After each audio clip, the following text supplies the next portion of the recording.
I'm a massive Nintendo fan. Just to be clear, I'm also an Xbox fan, a PlayStation fan, and a fan of any other console or handheld you care to mention, but I'd be lying if I said Nintendo wasn't the company that meant the most to me.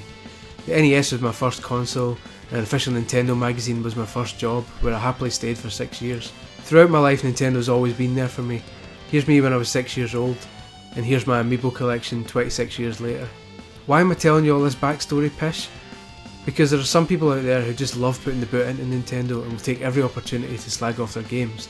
Despite my love for Nintendo, I've always been fair when it comes to reviewing its games. The reason I'm making my love for Nintendo clear is so that you know I really mean it when I say that Mario Tennis Ultra Smash on Wii U is a monumental cauldron of shite. Ultra Smash is the 6th game in the Mario Tennis series, developed by Tokyo studio Camelot Software Planning. I've got the feeling the CEO of Camelot is Benjamin Button though, because the series seems to be devolving. Every time a new Mario Tennis is released, it has fewer features than the one before it. Take a look at the Game Boy Advance version, Mario Tennis Power Tour. It had a full RPG mode with a story and everything. It took ages to beat, it was quality. Now have a look at what Ultra Smash on Wii U, released a full decade later, offers. Fuck all mate. Here's what you get for your £40, a handful of exhibition game types, a bare bones online mode, a throwaway training mode, an endless mode where you keep playing until you lose, and that's literally it. Here's what's really annoying though, the game is fun. In fact, it's bloody good fun, which makes the fact I can't recommend it even more infuriating. Camelot's been making Mario Tennis games for 15 years now, and as such it's got the gameplay down to an art form. The 2-button shot system still gives you a wide variety of shot types, making sure the action is simple enough to get into but varied enough to stop you getting bored. It gets even better with the optional chance shots, which are coloured icons that appear on the court.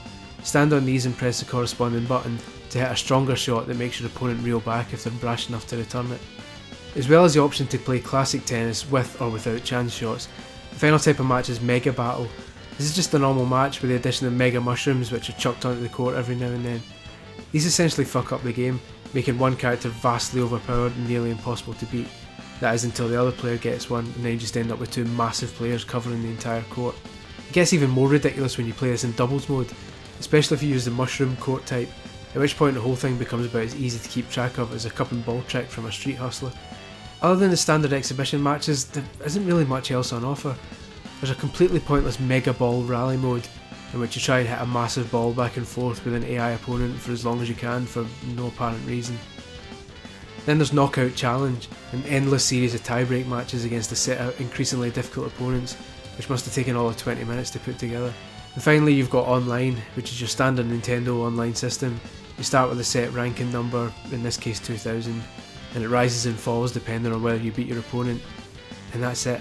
If this was an eShop game and it cost a tenner or something, I'd happily recommend Mario Tennis Ultra Smash as a harmless wee diversion, especially if you're playing it in local multiplayer a lot. But it isn't a tenner, it's £40, the same price as Xenoblade Chronicles X, Super Mario Maker, or any other game that'll take you more than 40 minutes to see everything it's got. There's really no incentive to keep playing this for any long period of time. The unlockables are earned with coins, and these are chucked at you with gusto after every match, meaning you'll have everything unlocked in no time at all. There's also an amiibo feature where you can scan a Mario themed amiibo and train it up to be your doubles partner, but you'll find it difficult to care without any substantial modes to use them in. In short, stay well away from this one. It just feels like Nintendo released a demo version and put a full price on it by mistake. The fact that it doesn't even have a knockout tournament mode, something that even Super Tennis on the SNES had, is shambolic.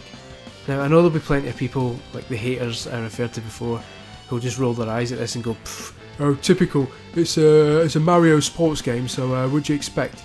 But those people can tickle my sack. Anyone with an open enough mind to play a Mario sports game will more often than not find a lot to see and do, be that gameplay modes, mini games or what have you.